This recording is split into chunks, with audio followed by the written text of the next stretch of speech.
How much thought do you give to your story setting? In this video, I'm going to talk to you about why you should give it a lot more thought than you think, because the setting should be key to your character's transformation. So let's go ahead and talk about that today. You have a story to tell, but you don't know where to start. Let me show you how to free your story. I teach you how to write and how to dig deep in your soul to release your story and make a difference in the world. Welcome to the Julia Monte channel. If we're just meeting, I am Julia Monte. I'm a women's fiction author and a writing teacher, instructor, coach, and here for you on Fridays to help you with your story.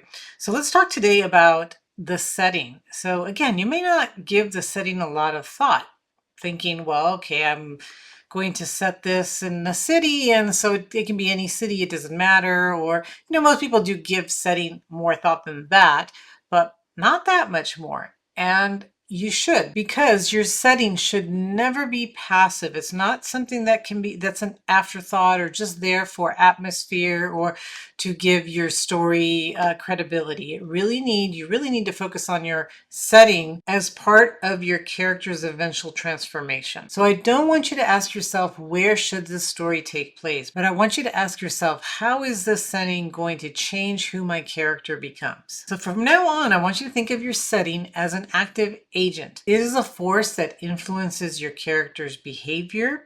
It stirs his memory, and it tests his belief systems. So think of your character. Let's say that your character is in a lonely cabin, and you're thinking, okay, well, it's going to be great because they're going to be in this nice cabin. He's going to be all alone. Well, why is this important? Maybe it's beautiful, it's very scenic, and it's going to make a nice setting.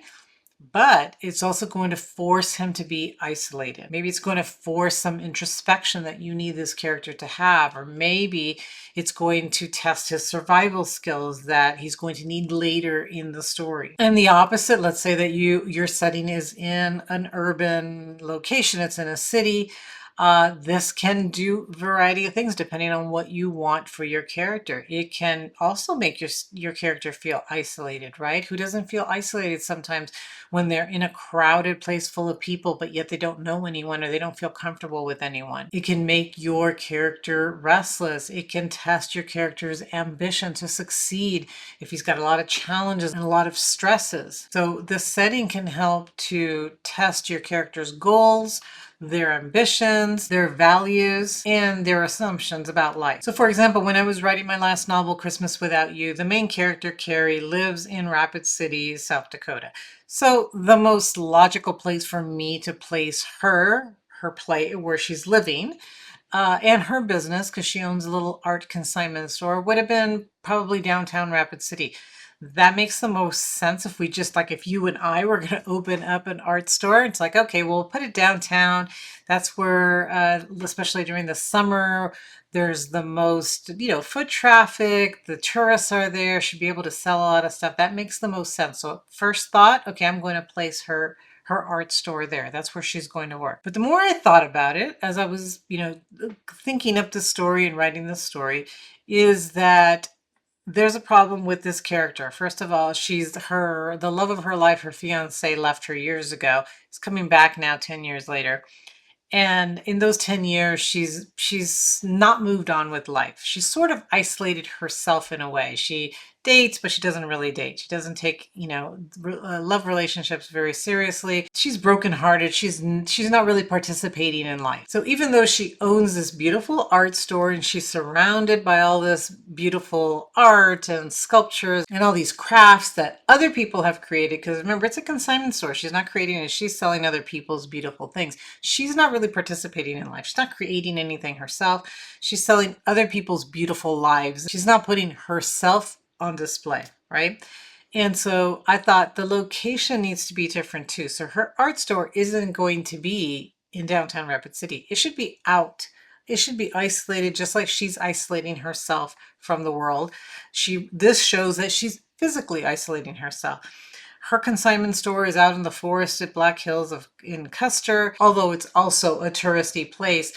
Her actual building is almost off to the side. There's a long driveway to get to it. So you get what I'm saying? I decided that I'm going to isolate her as well. The setting has to be different. It's beautiful. It's also very nice, but she's out alone by herself, surrounded by all this beauty, but she's not part of it. So the setting harmonizes sort of her outlook on life. So though it may seem like these are just little details and what does it matter where her story is, the reader isn't really going to know that this is happening, but it does matter because her personality is matching the setting, right? Who she is, where she feels comfortable, away from people, by herself, matches.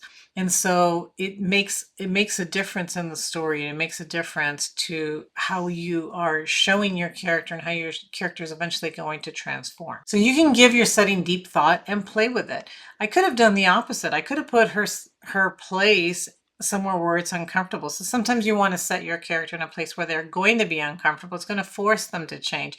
But I didn't in this case because she would have chosen her own place. She would have made the decision of where to put her store. She's not going to make herself uncomfortable, right? So she chose to be away from everything. But you can set your character at a job where the character is tested by the setting. Maybe if your character is emotionally distant and guarded, you can drop him in a place where he has to be more open. Maybe let's say like in a southern town where everybody's getting into everybody's business and everybody knows everything, and this makes the character feel uncomfortable. So it's okay to do that too.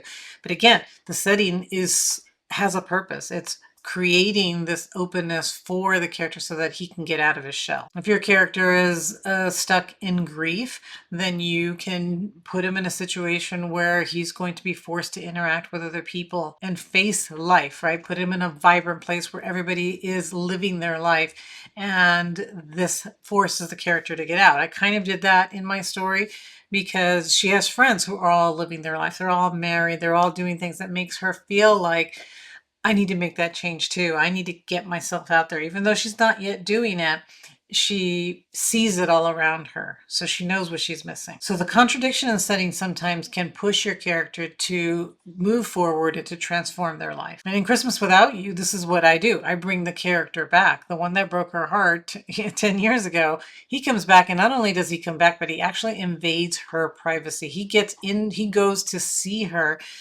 in her store where that is isolated, where he is the least welcome. He comes into her world. So another thing you want to do with your setting is create emotional echoes.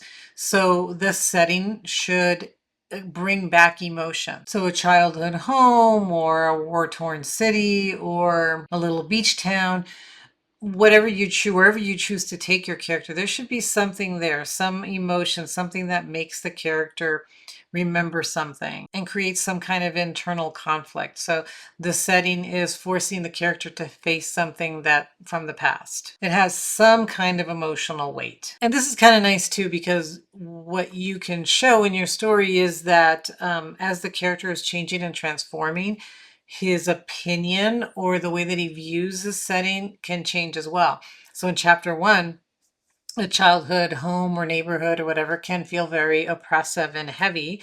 And maybe by chapter 10, as things are changing in that character's life, or 15 or 20, whatever chapter, somewhere in the middle, the character starts to see the location differently, and the emotion starts to change, and the character starts to change. And something else that you want to do with your setting is, again, it should be an active agent. The setting is pushing back on the character. So you can ask yourself this question: what does the setting want that my character is resisting? So is the town a really small town and it's asking for conformity, while your character is very individualistic and doesn't want to conform? Is the setting or the climate harsh?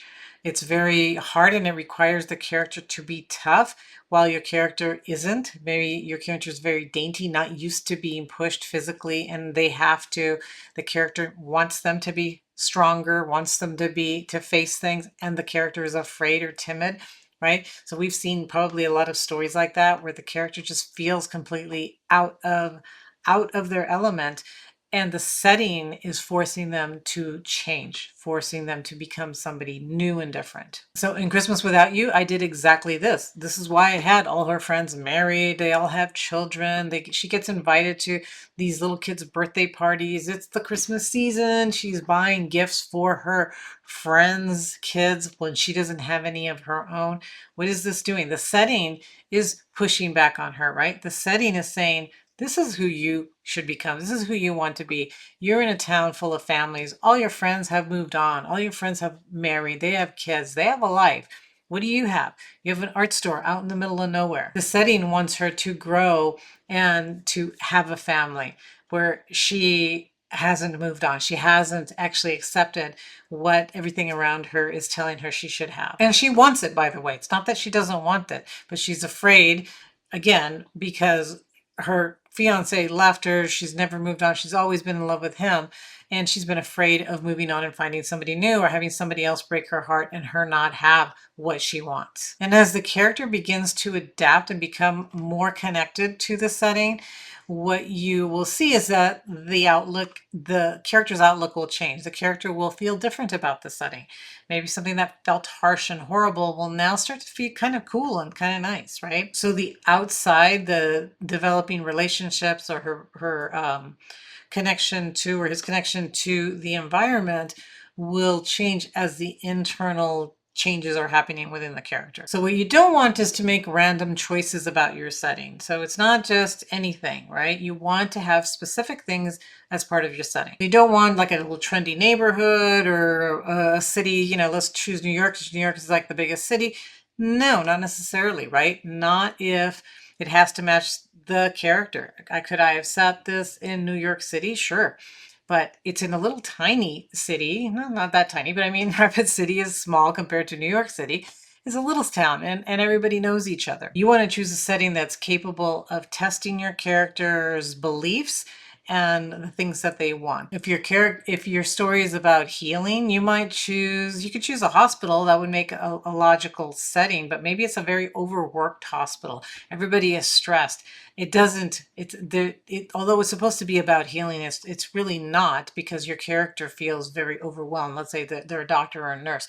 They feel stressed. They don't feel the health that this hospital is supposed to provide. So sometimes, again, your setting is going to be the opposite of what your character wants. And in this case, because you want your character transformed, you don't want to make it easy for them. So if it's about healing, you don't want to set your character in a nice, beautiful place where everything encourages reinvention, and you don't want your character to be in a nice place like that, because you need to test your character. You need to challenge your character. And you also want, sometimes, not always, but sometimes your setting to match the theme of your story, because it'll reinforce your story message. Okay, so here are some real world examples of recent books that I've read. So one of them that I just finished reading not too long ago is an Isabel Allende book, Ines of My Soul, and it's based on a true story. She went to Chile as part of the conquest of Chile, right? So she goes to find her husband who left, but she stays and ends up being she settles part of southern Chile. And what I liked about her descriptions of the setting is, yeah, she does describe what it looks like, some of the brutal, landscape and how difficult it was, and how she got stuck on, how cold it was in the snow in some areas. And how hungry she was, and how they had to like dig roots up, and difficult to find water, all these things. So she does describe all these things, but the real beauty of her descriptions of the setting was less about geography and more about like the moral terrain here, as she's traveling with these very brutal men, the way that they treat the natives that are there. And she showed like the political power versus like the cultural tension between the natives and the Spaniards. She explains the atrocities that were committed against the natives and the sort of unchecked power of the Spaniards. And it's this setting where she has to deal with the men that are there, as well as the terrain of Chile, that hardens her and makes her tough and makes her the kind of woman that can survive in this atmosphere. Not only survive, but become a leader, become somebody who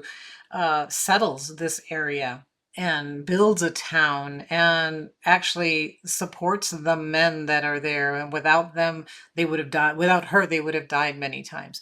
So I like the way that Linda uses the setting to show us the strength of the character, of the protagonist. And we can compare this to like a Stephen King book. So if we look at The Shining, for example, the Overlook Hotel really is a character in the story. It's haunting, it's evil. It isolates and tortures the main character.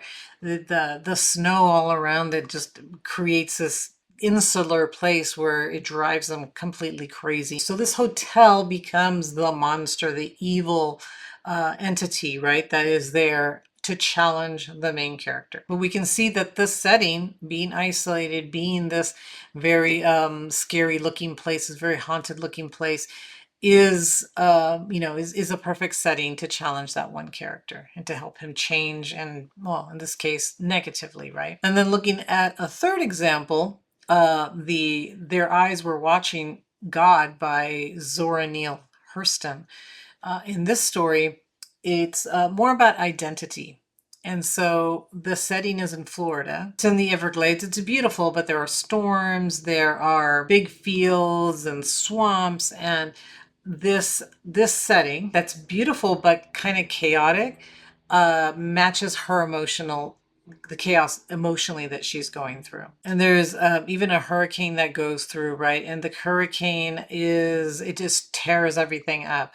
It tears up the land, but it also mimics what's going on inside, where there's like a tearing away or a destruction of her illusions, and it helps her to grow. So as you know, all this destruction is going on the outside in the setting, there's also a destruction going on inside of who she used to be, so that she can grow and become someone new. So hopefully you can see that what you want to do with your setting is you want to use it to help transform your character, to help your character grow and change and become this new person. If you're using your setting correctly, you're using it as a mirror that reflects the inner turmoil that's going on in your character. You're forcing your character to act. So sometimes the setting helps to protect your character. Sometimes it's an opponent. Sometimes it challenges your character to move forward or to become stronger. So it can help you reveal character, it can provoke your character, it can challenge your character, but ultimately what it's doing is helping to shape your character, and you want it to do that. So it shouldn't be just a passive place.